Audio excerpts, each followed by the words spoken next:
Okay. Any questions for the, yes. James, mind your head, mate. Oh, yes. Question for you, Patricia. As more and more people move to the urban environment in Kenya, to cities where maybe they don't have as established of a network, or the community aspect starts to break down because they're new to an environment, is that a risk for the concept of Harambee? And maybe that's when crowdfunding, or maybe is one of the reasons why crowdfunding is growing, because the less network or community-based support you have, you do revert to maybe causes that you relate to? I don't know. It's just a question. Okay. So interestingly, so we had 16 participants, and they were primarily based in Nairobi and second-tier cities. And so I think for them, really, the concept of Harambee is that they actually, speaking to some of the ventures, they said that when they were trying to crowdfund, people will actually say, is your business in dire straits, or are you yourself going bankrupt, and that's why you're coming to us? And so it's more, even as you try and leverage your networks, even within an urban context or a rural context, investment-based crowdfunding is slightly different from Harambee. So Harambee is more, there's a very set way or use cases for Harambee, while investment-based crowdfunding is limitless. And so I think what the tension they faced is because Harambees or this sort of crowdfunding comes with certain connotations, how to escape them in order to actually use this as an investment vehicle.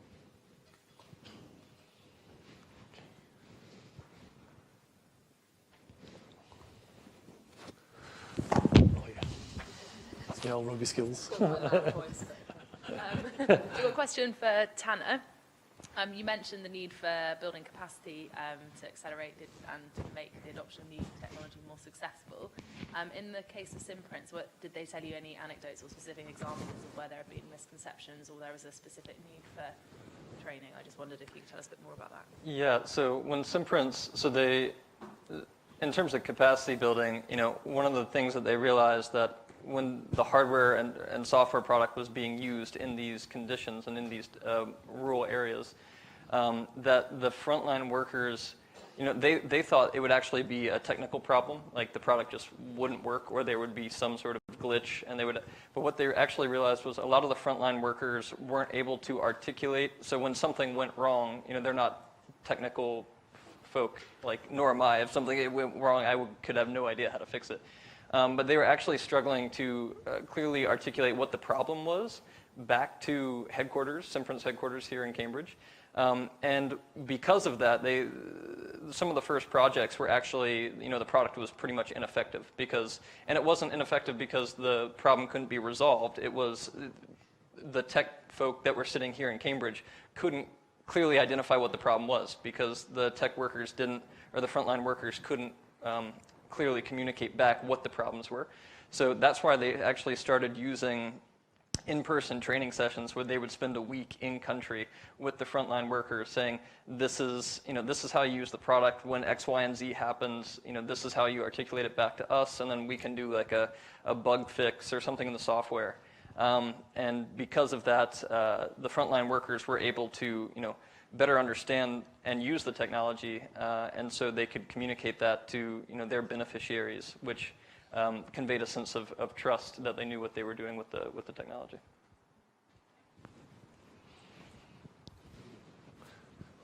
Bill, is your hand as well?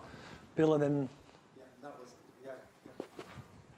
You just mentioned the word I was going to ask you about, because clearly there's a relationship of trust dependent on what's happening there. The first thing that crossed my mind is if I'm going to give you my thumbprint or some of my identity, the trust bit. So can you expand slightly on that, because you didn't quite develop on it. So the importance of trust in your piece of work there. Yeah, absolutely. And Patricia, maybe you speak to this as well in your research. But from this research and then other experiences working in these markets, trust is critical, especially when you're dealing with the bottom of the economic pyramid. And so in the case of Simprints, if you're selling particularly technology where there's no recognition of brand names or necessarily an understanding of how the product is going to benefit you. Especially in the case of Simprints, they had to get the consent because that is a form of identity that they're giving freely giving away. So to the point of consent, Simprints, when they would go in, they would actually tell the end user their rights and what it was going to be used for. And because the frontline workers were conveying this information, the frontline workers had typically been in these communities for 5 to 10 to 20 years. So there was trust associated with them in the community. It wasn't like it was a random person entering into the community and saying, hey, want to use this piece of technology, like a traveling salesman. It was people that were fundamentally embedded in these communities for a long time that held the trust in the community. So when thinking about, if you have a tech-based product or a tech-based solution and you're trying to enter these markets, engaging with village elders or engaging with leaders of the community or institutions that have been there for a while that hold that trust, that is one effective way to scale into these type markets.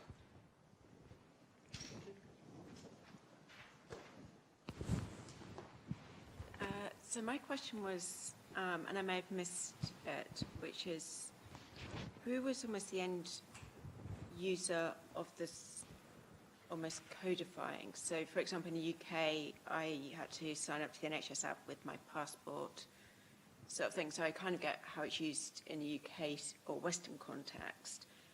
And I'm just wondering about what was almost some of the end users. So, for example, I know that Coca-Cola, when I was in Tanzania, which is now a very long time ago, was using mobile phones as payment by small tradesmen using mobile phones, sort of things. They're quite advanced and that sort of thing.